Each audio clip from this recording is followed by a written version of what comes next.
Masalah ekonomi yang muncul akibat kecanduan judi online sempat membuat rumah tangga Suci hampir bermuara pada perceraian. Hingga kini Suci masih terus memantau suaminya agar tak kembali terjerumus dalam pusaran judi online. Tapi Anda tahu ketika suami menjadi pemain judi online ini pernah mendapat keuntungan atau seluruhnya rugi? Baru banget kemarin dia cerita bahwa dia pernah menang. Nah, dari situ dia mencoba terus berpikir bahwa bermain judi online itu ada keuntungan. Berapa memang keuntungan yang didapat ketika menang?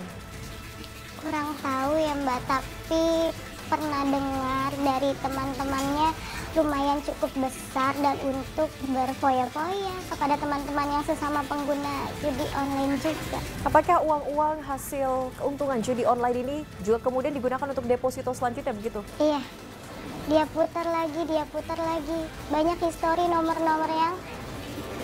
rekening yang tidak saya tahu, ternyata saya informasi dari internet bahwa itu nomor admin judi online. Admin judi online ini melakukan panggilan ataupun pesan juga ke nomor suami Anda? Iya, lewat WhatsApp, seringnya lewat WhatsApp, sering tergiur, disuruh depo, lalu dijanjikan untuk menang banyak, namun tidak. Perjalanannya bagaimana hingga akhirnya suami Anda yang dari 2020 terjerat judi online bisa berhenti 4 tahun kemudian? Seiringnya berjalannya waktu, berjanji kepada saya selaku istrinya dan kepada orang tuanya yang selama ini membackup masalah hutang-hutangnya. Sampai akhirnya saya juga lelah, saya membuat surat perjanjian bahwa kalau dia terjerumus judi online lagi, lebih baik kita bercerai.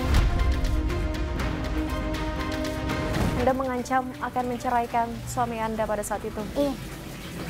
Sampai akhirnya hari ini sudah berhenti total? Alhamdulillah sudah berhenti. Ada banyak tawaran-tawaran yang masuk melalui pesan di telepon genggam untuk lakukan deposito begitu, penawaran-penawaran. Bagaimana pihak keluarga juga bisa mengawasi supaya suami Anda tidak terjerumus lagi ke judi online ini?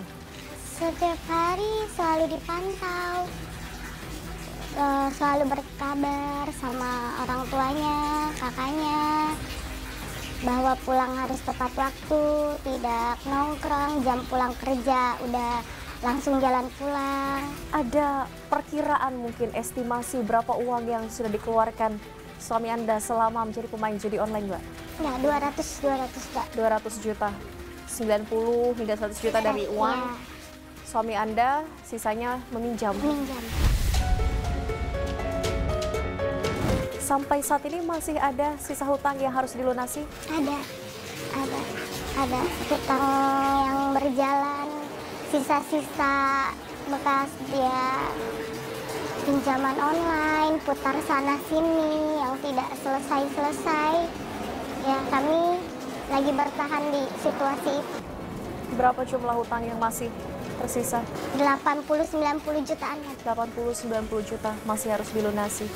Sekarang suami Anda bagaimana upayanya untuk bisa melunasi hutang ini? Dari gajinya diputar sana sini agar cukup sampai ketemu gajian lagi, tiap bulannya lagi. Alhamdulillahnya masih dibantu sama orang tua juga, biar nggak sama sekali kekurangan. Mati-matian untuk melunasi efek dari judi online ini. Kemudian saat ini suami Anda mungkin dari mantan pemain judi online, adakah pesan yang kemudian disampaikan atau diceritakan juga kepada pihak keluarga agar tidak ada lagi masyarakat atau teman-teman sanak saudara yang terjerumus judi online? Terakhir dia bilang sama saya, menyesal dengan misalnya terbuai dengan permainan judi online yang menjanjikan menang, tetapi akhirnya bikin semuanya berantakan, rumah tangga jadi berantakan, sering berdebat, berantem, hebat, tidak harmonis lagi, kerugian, kehancuran, kehilangan segala-galanya. Semoga dengan pengalaman yang keluarga Mbak rasakan karena suami terjerumus judi online, ini juga bisa menjadi pelajaran bagi masyarakat. Jangan sampai ada lagi yang terjerat di lingkaran setan judi online. Terima kasih banyak Mbak telah berbagi untuk iNews Files. Sehat selalu untuk keluarga, semoga masalahnya bisa terselesaikan dalam waktu dekat ini.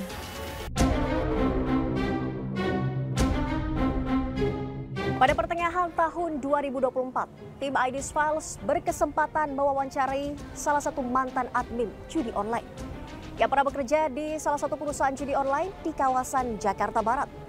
Kepada kami, Doli buka-bukaan mengenai peran negara pengendali judi online, sekaligus peran para pekerjanya di Indonesia.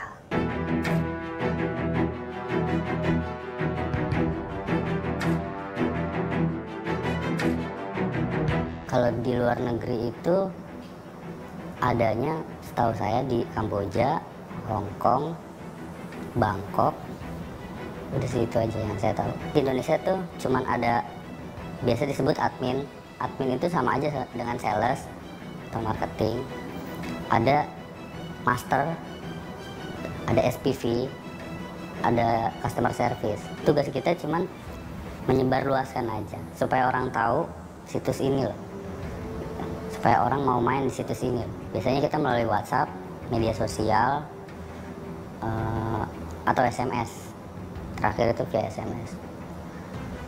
Biasanya kita sama lah, semua triknya itu promo-promo atau menjanjikan member supaya dia tergiur dan dijanjikan kemenangan.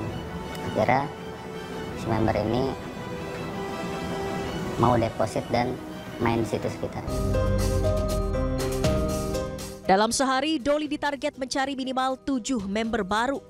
Jika target tersebut bisa dipenuhi, selain mendapatkan gaji bulanan, Doli juga bisa mendapatkan bonus yang cukup besar. Paling gede itu hampir 2 digit, 11 juta. Sehari itu saya bisa dapat sampai 20 member yang deposit. Dan 7 diantaranya deposit tertingginya ada yang sampai 5 juta. Ada yang 1 juta atau 5 juta. Kemudahan akses internet membuat pasar judi online di Indonesia semakin luas. Doli menyebut nilai transaksi di perusahaannya bekerja dalam sehari bahkan bisa mencapai puluhan miliar rupiah. Sehari itu bisa sampai